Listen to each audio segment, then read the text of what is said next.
Hello friends, welcome to my channel. AP DSC 2025కి సంబంధించి outsourcing ఉపాధ్యాయులైతే ఆందోళన అయితే చేయడమే జరుగుతుంది. మా పోస్టులన్నిటిని ఖాళీగా గుర్తించొద్దు. అదేవిధంగా మనం మాట్లాడితే గనుకైతే దీనివల్ల డిఎస్సికి ఏమన్నా సమస్యొస్తుందా? డిఎస్సి ఆలస్యం కాబోతుందా? ఈ విషయాల గురించైతే మనం కంప్లీట్‌గా ఈ వీడియోలో డిస్కస్ చేద్దామండి. సో, వీడియో అనేది స్కిప్ చేయకుండా అందరూ లాస్ట్ వరకైతే చూసే ప్రయత్నం అయితే చేయండి. మన ఛానల్‌కి ఎవరైనా కొత్తగా వచ్చుంటే మాత్రం సబ్స్క్రైబ్ చేసుకోండి గైస్. డైలీ ఇలాంటి అప్డేట్స్ అనేవి మన ఛానల్‌లో అందుబాటులో ఉంటాయి. Let's begin the video. మనం కంప్లీట్‌గా మాట్లాడుకున్నట్లయితే గనక అవుట్‌సోర్సింగ్ ఉపాధ్యాయులతో మమ అని చెప్పేసి ఇన్ని రోజుల వరకు ప్రభుత్వం అయితే నెట్టుకొచ్చింది టీచర్ పోస్టులనేది. రాష్ట్రంలోని గిరిజన గురుకుల విద్యాలయాల్లో 1656 మంది అవుట్‌సోర్సింగ్ టీచర్లు బోధన బాధ్యతల్లో ఉన్నారు. వీరికి ప్రభుత్వం కన్సల్టేట్ వేతనాలు అందిస్తుంది. ఒక్కొక్క ఉపాధ్యాయునికి రూపాయలు 10,500 నుంచి 18,000 వరకు వేతనాలు అయితే ఇస్తున్నారు. అంటే గిరిజన దాంట్లో ఇప్పుడు మామూలుగా డిఎస్సి నుంచి వచ్చిన వారు కాకుండా కన్సల్టేటెడ్ వేతనాలు అంటే అవుట్‌సోర్సింగ్ టీచర్లను తీసుకొచ్చి వారికి తక్కువ వేతనాలతో 10,500 నుంచి 18,000 వరకు జీతాలు ఇచ్చేసి వారితో అయితే ప్రభుత్వం మమ అనిపించేసింది ఇన్ని రోజులైతే.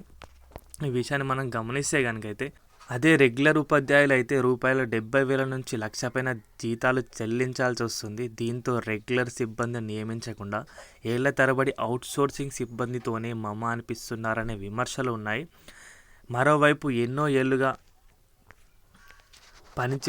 పనిచేస్తున్న తమ రెగ్యులర్ చేయాలని వారైతే ఇప్పుడు మామూలుగా ప్రైవేట్ అనుకోండి, ఫర్ ఎగ్జాంపుల్ ప్రైవేట్గా వీరైతే పనిచేస్తున్నారు, వారిని అయితే రెగ్యులర్ చేయాలని డిమాండ్ అయితే చేస్తున్నారు. వారు త్వరలో నిర్వహించబోయే డిఎస్సిలో తమ పోస్టులను ఖాళీ కింద చూపించడంపై ఆవేదన వ్యక్తం చేస్తున్నారు. అంటే ఇప్పుడు వారు ప్రైవేట్గా మనీ తీసుకొని చెప్తున్నారు కాబట్టి ఇప్పుడు వచ్చే వేకెన్సీస్లో 16,347 పోస్టులలో వీరి పోస్టులను అయితే ఖాళీగా అయితే ప్రభుత్వం అయితే చూపిస్తుంది. అంటే వేకెన్సీ ఉన్నట్టు.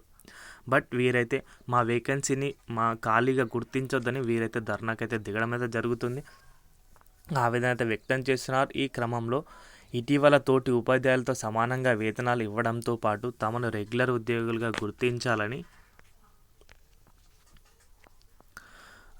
తమ పోస్టులు ఖాళీగా ఉపసంహరించుకోవాలని కోరుతూ సుమారు 1,500 మంది అవుట్‌సోర్సింగ్ ఉపాధ్యాయులు సమ్మె సైతం నిర్వహించారు. రాష్ట్రంలోని ఐటీడీఏల వద్ద, విజయవాడలో ధర్నా చౌక్ వద్ద ఈ నిరసన దీక్షలు చేపట్టాలి. అయితే ప్రభుత్వం అందరి సమస్యలు పరిష్కరిస్తుందని చెప్పి దీక్షలు విరమింపజేశారు. ఇది మొదట్లోనే జరిగింది.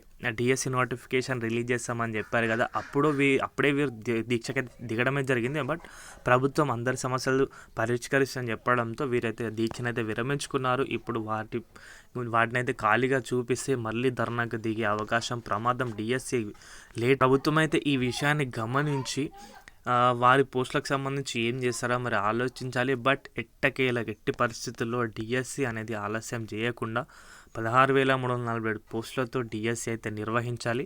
డిఎస్సి అనేది ఇప్పుడు ఆల్రెడీ మన కుల వర్గీకరణ వల్లనే డిఎస్సి ఆల్మోస్ట్ లేట్ అయితే అవుతుంది. బట్ ఈ అంశం మళ్ళీ ముందుకు వచ్చింది.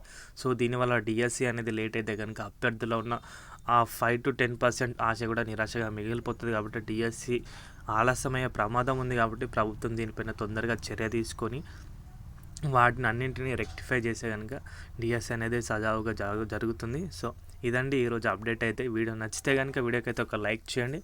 మన ఛానల్కి ఎవరైనా కొత్తగా వచ్చినా మాత్రం సబ్స్క్రైబ్ చేసుకోండి గైస్. థ్యాంక్స్ ఫర్ వాచింగ్ అందరికీ. బాయ్.